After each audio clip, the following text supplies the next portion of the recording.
Ya namanya hidup itu kan bergelombang, ya nggak ada turun naiknya. Tidak setiap hari, dalam bahasa Mandarin itu mengatakan tidak setiap hari bunga itu berwarna merah kan. Betul. Ya, yang paling terkesan saya kira hidup ini mesti ada petunjuk Tuhan.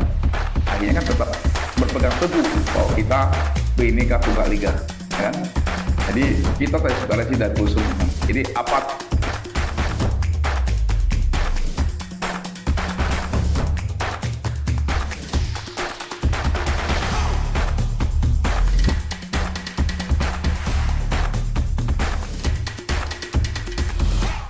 Assalamualaikum warahmatullahi wabarakatuh. Salam sejahtera untuk Sobat Insight dimanapun berada. Senang sekali saya Wati Susilowati akan menemani waktu kalian selama 30 menit ke depan. Dan hari ini kita kedatangan tamu sangat-sangat spesial bagi Insight yang hingga saat ini bisa berdiri, bisa membuat berbagai perubahan karena salah satunya adalah karena jasa beliau. Beliau menjadi saksi hidup bagaimana Insight berjuang dari awal berdiri hingga saat ini. Beliau adalah Pak Fwidi Lukman. Beliau pembina perkumpulan masyarakat Singkawang dan sekitarnya Permasis. Dan beliau juga dikenal sebagai salah satu pengusaha yang asal Kalbar yang sudah melanglang buana di nasional. Kita sapa beliau karena ini benar-benar sangat-sangat spesial. Apalagi kita tahu beberapa hari ini kita sedang merayakan Imlek untuk masyarakat Tionghoa. Salam Pak untuk Bapak. Ya, selamat sore. Selamat sore. Ya. Pak Fwidi, Bapak dikenal sangat konsen untuk mengenai budaya Tionghoa, mengenai toleransi. Kita tahu sekarang ini Indonesia ini sudah baru selesai menghadapi masa-masa krisis COVID ya. dengan perubahan harapan bahwa ekonomi akan pulih. Ya. Sebagai seorang pengusaha, punya darah yang pengusaha, ya. Bagaimana sih Pak eksistensi untuk tahun 2023 ini? Apalagi ini kan tahun kelinci ya, di masyarakat Tionghoa tuh kelinci itu dikenal sangat-sangat lincah, apalagi kalau udah bicara cuan. Ya. Kita Assalamualaikum warahmatullahi wabarakatuh. Ya, terima kasih kesempatan yang diberikan kepada saya. Sebenarnya Insight Pontianak itu saya tidak asing lagi, cuma hari ini pertama kalinya, maaf Pak Direktur, semua staf yang di sini, kaki saya menginjak ke sini. Begitu saya injak ke sini, ternyata Insight Pontianak itu sangat luar biasa. Amin. Ya, kita doakan semua semangat, tetap Insight makin jaya lagi. Amin. Ya. Mengenai tahun kelinci, ya kelinci itu identik dengan binatang yang lincah, ya enggak. Lalu binatang yang setiap orang melihatnya pasti sayang, gitu ya. Saya kira kita sama. Setiap tahun sebenarnya punya identik sama, sendiri-sendiri sama semua tahun. Ini semua kembali ke kita sendiri. Ya. Memang berbagai ramalan tentang dunia, mulai dari COVID, kejadian COVID. Kan waktu kejadian COVID juga sama. Mulainya Indonesia diramal bakal punya perekonomian, ekonomi dan sebagainya itu yang sangat buruk sekali, ya enggak? Untuk dalam hal malah mengatasi COVID-nya, tapi kejadiannya kan tidak seperti itu. Dia namanya ramalan, ya. Kita tidak perlu terlalu percaya dengan yang namanya ramalan itu kan, yang kuasa kan Tuhan. Iya, betul. Bukan Tuhan ramal kan. Nah, jadi kita tetap optimis. Pak. Saya sebagai pengusaha tetap optimis, walaupun berbagai ramalan bahwa 2023 ini akan bakal terjadi gini, tapi dari pengalaman berusaha, ya enggak, ya namanya hidup itu kan bergelombang, ya enggak, ada turun naiknya. Tidak setiap hari, dalam bahasa Mandarin itu mengatakan tidak setiap hari bunga itu berwarna merah kan. Betul. Kadangnya sudah kena matahari dia layu, ya enggak, akan berwarna lain lagi. Jadi prinsipnya itu singkat saja, kita optimis, hidup tuh mesti optimis.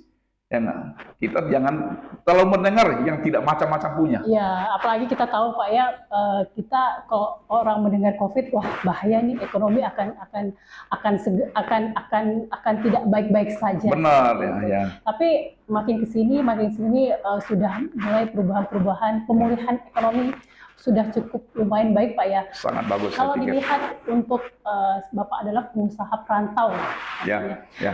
Bagaimana Bapak melihat para pengusaha-pengusaha lokal, terutama asal Kalimantan Barat dan spesialisnya untuk Singkawang menghadapi era-era yang sempat suram untuk perekonomian seperti itu. Waktu masih sempat suram pada masa Ya, COVID pada itu ya ya. masa Masa COVID. COVID Sehingga itu. bertahan hingga sampai saat Ya, ini. saya kira dalam kondisi tertentu memang kita harus memilih bertahan. Ya, bertahan, dan begitu ada timing yang bagus ya nggak, disitulah waktunya untuk kita bangkit. Ya, semua pengusaha saya pikir punya pikiran yang sama seperti itu. Oke. Pak, kalau kita lihat arti kelinci dalam penanggalan Tionghoa itu kan, Ya, itu punya makna tidak hanya lincah, maksudnya tidak hanya kita bicara cuan, tidak hanya masalah ekonomi, tapi banyak sisi seperti itu. Apa sih yang paling bisa diterapkan untuk untuk kerja sehari-hari untuk tahun kelinci ini, yang mungkin bisa diterapkan untuk masyarakat atau untuk kalau saya prinsipnya pokoknya kita tetap semangat saja. Semangat, dan selalu saya bilang fokus, semangat, tidak terlalu banyak mendengar ramalan. Apa yang kita kerjakan ya nggak. Dan jelas kalau kita sebagai pengusaha memang tantangan luar biasa. Bukan tantangan di antara kita sendiri, ini sudah tantangan global, sudah namanya. Kayak sekarang sudah lain tantangan global. Kita bisa menyaksikan kehidupan kita sehari-hari. Lalu dengan tantangan global itu gimana? Kita harus menyesuaikan diri. Kita mungkin harus ada inovasi. Ya nggak? Baik kita punya produk, baik kita punya pola pikir, harus belajar. Mau tidak mau harus belajar. Kita tidak bisa berpatokan pada pengalaman kita yang sudah kaku, yang sudah tidak sesuai zaman lagi itu. Singkatnya itu segitu aja. Kalau kita menyesuaikan zaman, tetap kita bisa berhidup. Kita tetap bertahan. Malah salah-salah kita malah lebih unggul daripada yang lain. Ya. Sangat menarik Pak ya. Apalagi tadi Pak Fidi sempat menyinggung masalah tantangan. Saya yakin kalau di dunia para pengusaha, pebisnis ini kan pasti banyak tantangannya Pak ya. Sampai katakanlah tidak mudah untuk mencapai karir dengan pencapaian seperti sekarang ini. Saya yakin Pak Fuadi punya banyak sekali tantangan dan punya banyak sekali cerita-cerita menarik. Pak, sepanjang Bapak jadi pengusaha, ada tidak cerita-cerita menarik yang bisa jadi inspiratif anak-anak muda nih Pak? Kebanyakan anak-anak muda sekarang ini kan pengen cepat. Iya, cepat kerjaan saat enak, santai, dapat uang besar gitu. Nah, mereka sebenarnya rindu toko-toko yang bereksperimen langsung dan punya cerita-cerita menarik Pak. Mungkin bisa cerita, sharing-sharing gitu. Saya kira semua keberhasilan baik saya sendiri maupun semua orang-orang di dunia yang berhasil itu semua melalui proses yang tidak pendek, istilah membutuhkan waktu yang sangat panjang sekali. Seperti saya juga lahir sebagai anak petani di Singkawang. Ya, saya dengar masih punya sawah di sana di Singkawang. Kalau nggak salah Bapak punya sebutan kayak anak singkong. Iya, saya bukan anak singkong, saya memang anak petani. Oh iya. Waktu kecil ya nggak, memang kita orang tua namanya kerja petani. Kemudian saya anak paling besar, lalu kita 4 bersaudara, dan ya maaf orang tua saya yang bapak saya itu kan sakit. Iya. Waktu saya umur 11 tahun sudah sakit. Jadi saya paling besar ya bantu mama bertani. Ya namanya kerjaan yang kita bisa lakukan cuma bertani. Karena kita di situ tinggal di daerah pinggiran kota Singkawang. Tapi sekarang sudah di kota. Di situ sudah ada mall. Keren Mall Singkawang. Ya, dulu harga tanah di situ harga petani. Harga pertanian. Sekarang di situ harga tanah, harga kota. Jadi ya biasalah ikut proses hidup ya, ikut orang tua, mama bawa anak kita bertani, kebun, tanam sayur ya. Pagi-pagi saya masih ingat kebetulan papa saya itu walaupun sakit, kakinya sakit, tapi dia masih bisa sepeda, cuma nggak bisa kerja. Ya kita habis tanam hasil sayurnya pagi-pagi jam 2 pagi loh. Jam 12 pagi kita antar ke pasar jual. Pulang sekolah, pulang dari pasar jam 7 sudah pergi ke sekolah. Dan saya memang termasuk salah satu yang hobi dengan dunia pendidikan. Makanya kadang-kadang orang agak tanya saya, kok titelnya banyak? Memang saya hobi dengan dunia pendidikan. Ya, dunia pendidikan. Jadi setelah tamat dari Semian Negeri Singkawang, waktu itu saya putuskan, saya itu harus ke Jakarta. Ya, melihat kondisi itu, saya berangkatlah ke Jakarta dan tinggal di rumah saudara sepupu. Tapi sebab cita-cita saya itu sederhana saja. Karena saya anak petani, sudah jelas orang tua tidak punya modal apa-apa. Saya cuma pikir bisa melanjutkan sekolah sambil bekerja dalamnya sekolah, and then setelah tamat, saya itu kepingin saya pulang untuk jadi guru saja. Itu tanpa modal, cuma punya ijazah, lamar jadi guru, gitu kan, ya nggak? Dan memang saya suka gitu, ya, waktu di sekolah juga suka gitu. Ya, mungkin karena orang tua saya dulu juga pernah jadi sekolah guru bahasa Mandarin gitu. Ya di kampung-kampung sana, ya, tapi bukan yang kelas tinggi. Nah di situ habis itu kita kerja. Ya, ini pengalaman yang bagus, yang tadi Pak cerita itu orang sekarang mau cepat. Saya itu kerja di satu perusahaan 25 tahun. Wow. Dari staf kerja biasa, ini pernah diwawancara sama satu radio Cakrawala di Jakarta. Dari staf biasa sampai yang paling tinggi, ya, yang paling tinggi, ya, paling tinggi. Staf biasa sampai yang paling tinggi. Sampai CEO perusahaan, presiden direktur perusahaan. Iya, Pak, ya. Dan saya masuk di perusahaan itu tidak dikenal orang. Jadi saya lamar melalui Kompas. Mungkin dengan melalui Kompas itu kan dulu surat kabar ya, surat kabar yang sangat top sekali ya. Ya, sangat top sekali kan, surat kabar itu kan. Ya, mungkin dengan jasanya surat kabar Kompas Media itu mungkin hari ini jasa itu masih memberikan satu inspirasi ya, sehingga kita akhirnya bergaul dengan dunia media Pak, ya. Termasuk diantaranya yang dulu sebelum Insight Pontianak kita sempat di koran lain ya, di Borneo Tribun, macam-macam, Kalbar Time, macam-macam. Mungkin di situ ada ini memberikan sesuatu sesuatu yang kita tidak lihat punya kali ya. Nah, jadi saya kerja melamar dari staf biasa sampai 25 tahun satu perusahaan sampai diangkat sampai presiden direktur. Itu sudah posisi paling tinggi sebelum saya memutuskan untuk berusaha sendiri. Oke. Ya. Pak Widi, itu cerita yang menarik Pak ya, khususnya dengan perjuangan yang butuh waktu yang lama, sementara mungkin ada anggapan beberapa kalangan anak muda terutama yang zaman sekarang itu gampang aja jadi pengusaha, palingan saya punya bisnis sendiri udah gitu. Padahal untuk menjadi seorang Pak Widi yang sampai sekarang ini butuh proses yang lama. Benar, proses lama ya. Pak, dalam proses waktu itu dari awal karir sampai bisa menjadi CEO di suatu perusahaan itu, ada tidak pengalaman yang paling membuat Pak Widi terkesan sampai itu membekas sampai sekarang? Yang paling terkesan saya kira hidup ini mesti ada petunjuk Tuhan. Ya, kita tidak bisa memungkiri hal-hal seperti itu. Ada petunjuk Tuhan. Jadi apa yang kita lakukan, perusahaan yang dulu saya kerja itu perusahaan kecil, dan sekarang termasuk perusahaan besar sudah. Ya, bagaimanapun di situ ada jasa Bapak di situ. Iya, ya, memang semua sudah tahu. Ya, yang punya perusahaan juga sama saya hari ini juga hubungan bagus sekali. Ya, kita tidak ada apa-apa. Ya, saya keluar juga baik-baik. Dan yang pemilik perusahaan juga mengerti bahwa setiap orang punya pilihan hidup masing-masing, benarnya. Jadi yang tadi saya cerita, kita tidak bisa konstan. Lalu kita melakukan apa? Harus fokus. Harus fokus. Jangan merasa cepat putus asa. Anak muda sekarang kan begitu. Lakukan hal yang mau gampang, cepat putus asa, mulai baru lagi. Jadi suatu kegagalan itu adalah pengalaman yang paling baik untuk kita. Ya enggak? Pengalaman paling baik untuk kita. Dan baik itu kegagalan atau keberhasilan yang belum yang maksimal, ya, itu menjadi patokan buat kita untuk menyempurnakan lagi gitu. Kalau bayangkan kalau kita sudah gagal ini lalu kita mulai yang baru, mendengar orang bikin, maaf ya, zaman-zaman sekarang itu apa itu? Kafe apa itu? Model-model kafe begitu, ya kan?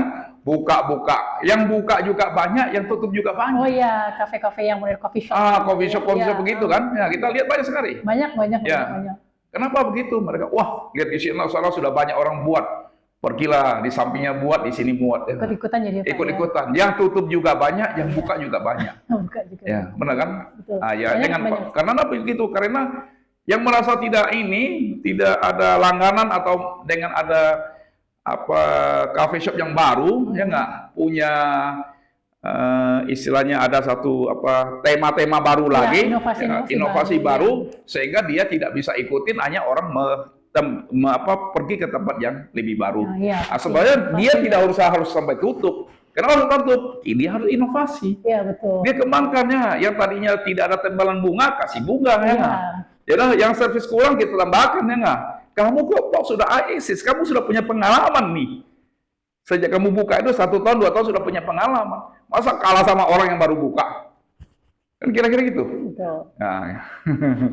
Oke, tadi banyak sekali cerita dari awal, dari mulai perjuangan, terus hingga akhirnya memulai bisnis baru, sampai sekarang Pak ya. Tadi saya juga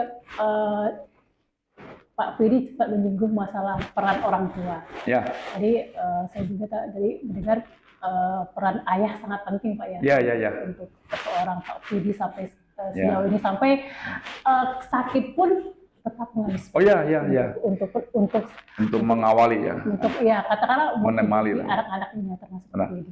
Pak, ada nggak pesan yang pernah orang tua sampaikan atau ayah mungkin atau ibu yang menjadi bekal atau motivasi Pak Firdy sampai sejauh ini, sampai sekarang ya, yang mungkin diturunkan ke anak cucu? Oh iya. Saya kira ini namanya orang tua, semua pertama pasti orang tua sayang anaknya itu pasti. Jangan ada cerita harimau seganas galaban, anaknya pasti dia sayangnya itu orang tua. Ya namanya kalau orang tua, saya kira semua sama ya. Dan bahasa juga bahasa umum ya. Yang pertama, hidup itu mesti jujur. Ya, itu mesti jujur. Kerja apa mesti jujur. Nah ini biasa kejujuran ini yang jadi satu tantangan orang itu hidup. Biasanya orang kalau sudah mulai, kalau bahasa kasarnya kemasukan setan, ya apapun dilakukan sudah. Nah, itu harus jujur. Kedua, memang harus rajin.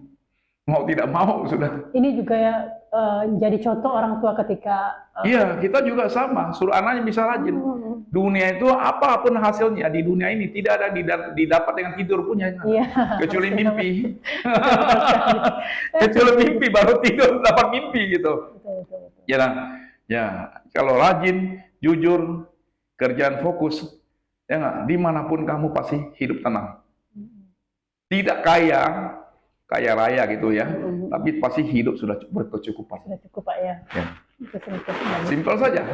Iya, nggak usah terlalu banyak dimulai ini, yang mulu-mulu kan.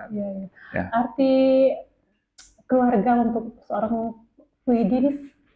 Oh sangat penting, keluarga sangat penting, terutama istri. Ya, Mbak. Ini saya bilang. Mantan pacar istri, istri itu mendukung suami. Sangat mendukung sukses seorang suami. Juga istri juga bisa menghancurkan karya suami. Kita sudah banyak melihat dunia berita di mana-mana. Gara-gara istri, ya enggak, karya seorang suami bisa hancur, lebur semua. Sebaliknya juga Pak ya. Sebaliknya juga, kalau dukungan seorang istri kepada suami, atau berbalik lah, suami ke istri sama kan, kayak Pak Wati mungkin kan dukung suami gitu yang luar biasa ya nggak kepada istri. Itu pasti membuat suatu kolaborasi yang luar biasa, ya, energi yang luar biasa. Itu tidak usah ini tim Bapak ya, partner, bukan hanya partner hidup, benar. Tapi tim Suami kerja pulang contohnya, ya capek, udah tahu suami kerja pulang capek kan, mungkin mengeluh sedikit karena urusan kantor ya nggak, mungkin bisa juga diomelin sama atasannya apa aja. Ya, kalau istri yang pintar kan ya, masakan walaupun tidak enak, tapi rayuannya enak, enggak. Masakan pun dilahap habis. Yang tadi ada urusan di kantor itu, ya, yang tadinya pusing gimana ya enggak, karena rayuan istrinya, ngomongnya bahasanya bagus, ya enggak, ikut membantu menetralisasi keluhan suami ya mungkinnya. Udah Pak, ya, kita orang kerja biasalah, ya bos itu kan punya masalah sendiri juga, ya. Dia cuma marah saja, juga ada baik untuk kita juga. Ya, mungkin kita bos marahnya lebih parah lagi. Suami dengan bahasa-bahasa yang tenang itu kan, ya benar juga. Mungkin kita mana tahu bos itu punya masalah apa. Ya. Mungkin dia ada masalah keluarga ya nggak? Curhatnya sama kita. Bukan dia mau curhat sama siapa, mau marah orang umum mah tidak mungkin. Ini anggap orang gila kan? Betul. Orang yang paling dekat ya karyawan dia yang bisa dimarahin kan? Jadi istri itu menjadi salah satu pendukung terbesar sehingga Sangat, Pak Widi sangat. sampai sejauh ini Pak ya. Sangat, bukan saya, untuk semua. Untuk semua. Untuk orang ya nggak? Maka saya bilang bisa membuat karya suami makin hebat, tapi juga bisa menghancurkan karya seorang suami ataupun istri. Ya. Saya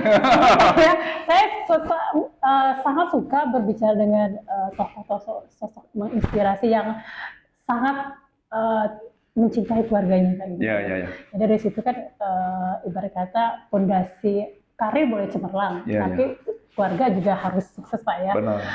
Oke.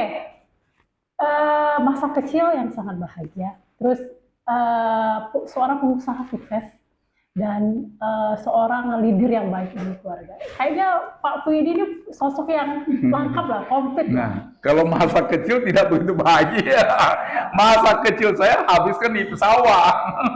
Tapi setidaknya Pak. Ya, nggak apa-apa. Itu, Apa yang sudah ya, kita lewati ini, Ya. itu merupakan suatu kebahagiaan buat kita. Ya, karena Ya. masa kecil itu tidak semua orang punya masa Ya, kecil. cuma saya tahu Ya. ingat ya masa kecil saya habiskan waktunya di sawah sama di kebun sayur gitu loh, tanam sayur. Kalau itu jadi kalau orang sukses itu Pak selalu punya cerita-cerita menarik seperti itu. Punya background yang membuat ketika Ya. masa kecilnya dianggap sulit, itu jadi motivasi ketika dia harus sukses seperti sekarang ini. Ya. Dan itu bisa jadi pelajaran untuk generasi-generasi berikutnya. Benar.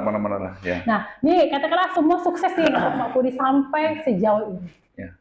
Karir pengusaha oke, karir keluarga oke. Nah, yang terbaru katanya Pak Budi ingin maju menjadi calon legislatif DPR RI untuk perwakilan Jakarta. Ya. Ini apa yang kurang ini? Apa yang tidak puas ini Pak? Ya. Maksudnya karir oke, kenapa harus politik? Ya, Apa yang ingin dicapai seorang Pak Budi? Ya, saya kira di dunia politik memang kita juga ada hobi gitu. Hobi termasuk semacam suka sebagai pengamat pribadi gitu, pengamat sendiri-sendiri gitu, pengamat perjalanan politik ya kita. Dan apa yang telah kita berbuat selama ini ya nggak, terutama kita ya dianggap kalau orang bilang kenapa ke politik, pengabdian ya. Jangan berbuat lebih banyak lagi berbuat untuk orang banyak gitu, kira-kira gitu. Ya kita memang sekarang sudah ada orang yang kerja dengan kita kan banyak juga. Karyawan kita semuanya kurangnya 1.000 orang ada. Semuanya ya, unit-unit usaha kita. Jadi semuanya ini mungkin suatu panggilan juga saya bilang. Dan saya masuk di dunia politik, memang banyak teman kita yang sudah tahu posisi kita seperti tadi yang dibicara oleh Mbak Wati. Ya. Saya ini dianggap orang gila. Bapak ini gila. Kita tahu sama. Apa yang kamu tidak punya? Ya, keluarga sudah cucu sudah, anak juga sudah besar. Apa yang kamu cari gitu loh. Tapi saya bilang, dan ada orang yang ngerti dengan kita, memang Bapak cocok, bolehlah masuk ke sana. Dengan segala kemampuan yang sudah ada, ya, karena untuk masuk politik ini perlu modal-modal semua. Modal sosial, modal finansial. Ya, tentu juga harus modal pendidikan juga, itu perlu. Jadi dengan modal itu, dan saya juga merasakan, mungkin ini juga mudah-mudahan ini suatu perintah dari Tuhan. Panggilan Pak ya. Panggilan, perintah Tuhan. Dan saya juga mendapat banyak sekali informasi bahwa Pak Widi sangat konsen sekali dalam masalah pendidikan. Ya. Ya, jika seandainya Tuhan merestui langkah Pak Widi untuk menjadi caleg berikutnya dari DPR RI, apa yang ingin disumbangsihkan untuk pendidikan pendidikan kita sejauh ini, Pak? Sebenarnya banyak. Kalau pendidikan kita mau, kita jangan lihat orang-orang kota.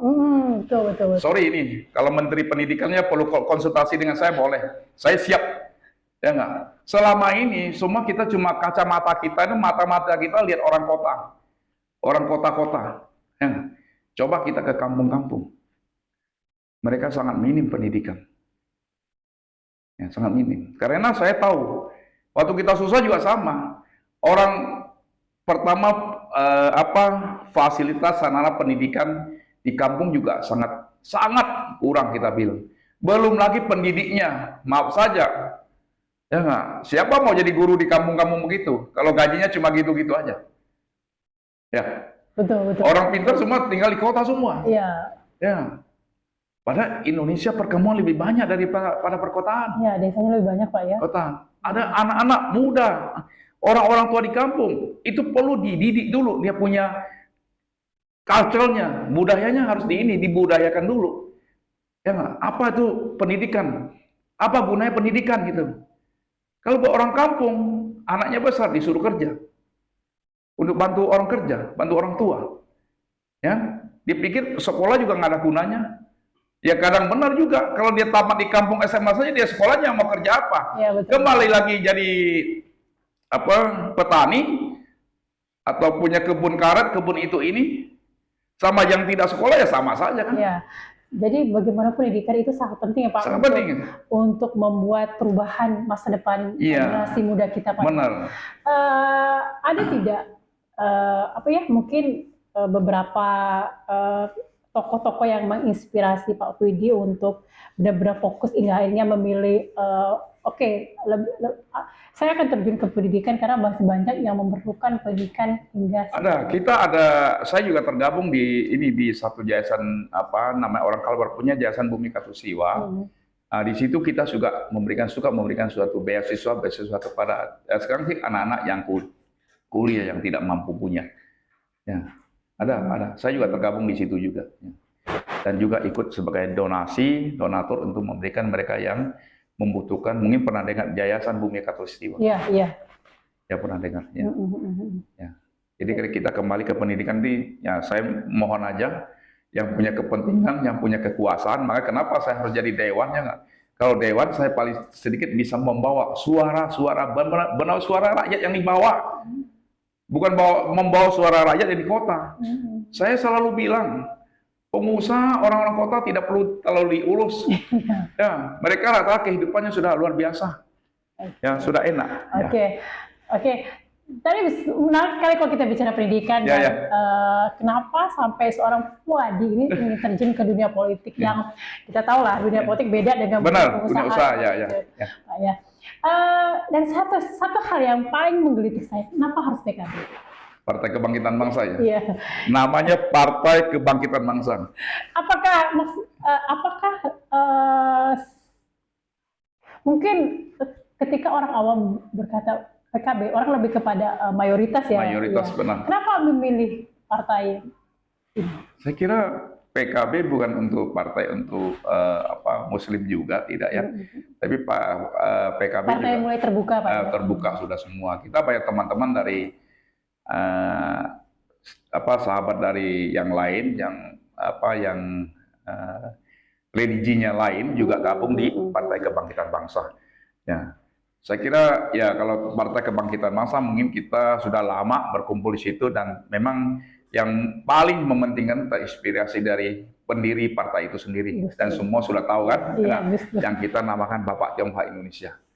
Ya. Dan saya kira kita gabung ke sana sebagai etnis Tionghoa juga suatu untuk melanjutkan perjuangan Gus Dur. Ya. Bagaimana? Gus Dur sudah membuka jalan ya untuk orang Tionghoa. Hari ini Imlek, ya perayaan kebudayaan Tionghoa. Siapa yang mulai duluan? Dan waktu itu seperti apa diceritakan oleh Pak Ketum kita, Cak Imin, ya, waktu memberikan kebebasan itu sempat diserang dari berbagai sudut ya. Akhirnya kan tetap berpegang teguh bahwa kita Bhinneka Tunggal Ika, ya kan? Jadi kita terinspirasi dari Gus Dur memang. Jadi tidak ada salahnya saya juga mengajak semua warga Tionghoa terutamanya gabung di partai PKB ya nggak? Karena kita ingin melanjutkan apa yang sudah dirintis oleh Presiden kita Gus Dur untuk orang Tionghoa gitu. Oke, Pak. Terutama masalah penguatan toleransi, Pak ya. Itu sangat luar biasa. Kalau Gus Dur selalu mengajarkan kemanusiaan itu nomor satu. Ya, saya juga pikir kemanusiaan nomor satu di antara partai politik semuanya. Ya. Sangat menarik sekali. Ya. Pastinya ketika kita masuk ke ranah politik, ranah partai, pastinya seorang calon anggota legislatif itu pasti bicara untung rugi, Pak. Maksudnya untung rugi di sini adalah berapa target suara saya. Ya. Uh, uh, Sudah adakah hitung-hitungan sampai ke situ, Pak? Maksudnya target suaranya berapa? Atau saya yakin di sini nih saya bisa menangkan suara. Ya, saya kira ya semua kan kita jalankan dengan optimis, saya bilang.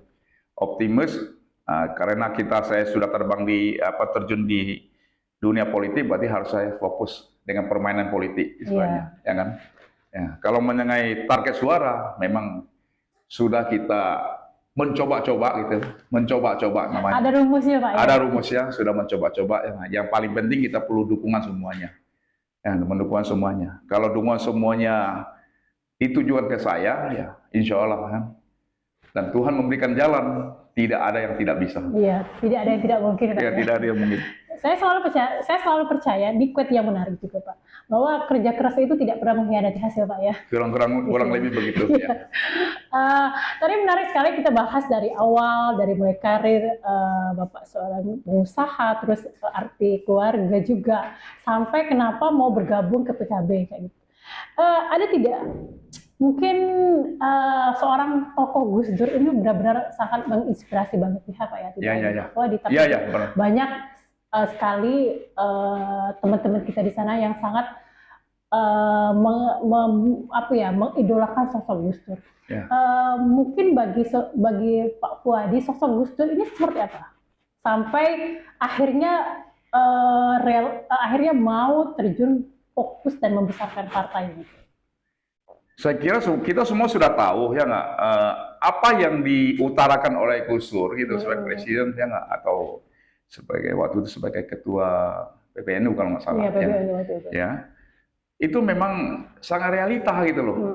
Jadi kita hidup ya percaya realita aja sudah, ya nggak usah yakini kan. Berarti kalau seorang tokoh ya nggak mengutarakan kata-kata yang realita yang kita bisa saksikan sampai hari ini juga, walaupun beliau sudah tidak ada kan. Iya, ya tapi kan? Jasa dan pencapaian beliau banyak mendorong orang-orang, bahkan masyarakat Tionghoa untuk lebih terbuka, untuk lebih percaya diri dalam unjuk gigi dalam perpolitikan.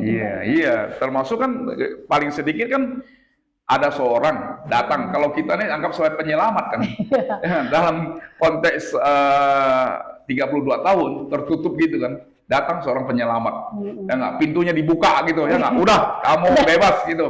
Bisa bayangkan saja kan, ya nggak? Yang tadinya masih ditutup ya nggak, walaupun memang kita sudah masuk di zaman reformasi, ya, tapi zaman reformasi kan perlu orang yang membuka pintu, ya nggak? Kalau orang tidak ada yang berani buka pintu, ya kita tetap dibatasi oleh berbagai aturan, undang-undang. Ya, saya rasa gitu. Pak, statement closing untuk Insight Pontianak. Ya. Apa harapan Pak Fuadi di tahun ini agar tidak hanya masalah ekonomi, tidak hanya masalah karir, tapi banyak sektor-sektor lainnya ikut booming, ikut maju seperti itu? Saya kira saya selalu kembali kepada semangat, ya, semangat, fokus, ya, optimis gitu ya, bahasa begitu ya. Ya, soalnya itu sebenarnya inti dari semuanya ya. Jangan cepat kecewa, nggak putus asa gitu ya. Ya, karena kan kalau putus asa, kecewa ya, nah itu sudah menurunkan kita punya semangat. Iya, betul sekali. Satu lagi Pak, pesan untuk Insight Pontianak agar di tahun ini bisa meningkat, bisa maju, bisa bersaing dengan media-media bahkan nasional. Silakan. Saya kira gini, untuk Insight saya kembali lagi, hari ini saya pertama datang ke kantor Insight, langsung diwawancara gitu ya. Ya, saya tidak terbayangkan bahwa Insight itu sampai hari ini termasuk sudah mulai biasa, belum luar biasa, ya, sudah mulai biasa. Kita jangan terlalu cepat ini ya, karena bagaimanapun juga, maaf ya, saya juga orang yang berkecimpung yang istilahnya yang mulai dari awal untuk membina Insight ini sendiri ya nggak. Dan saya pun sudah kaget ini, luar biasa gitu. Yang tadinya saya kira cuma berita online biasa, Ya, tetap kita mohon semua media sama, ya nggak? Kita perlu dukungan semua pihak. Bahwa media itu penting. Media itu menyampaikan informasi. Tanpa media, ya nggak? Apalagi Insight Pontianak.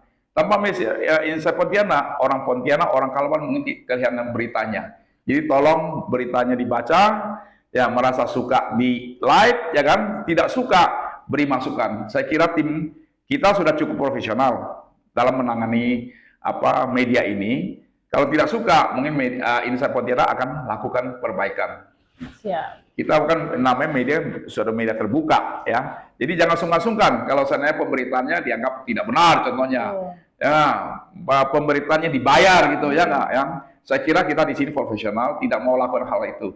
Faktanya kita Insight Pontianak sudah mendapat banyak penghargaan. Itu sudah saya tahu itu.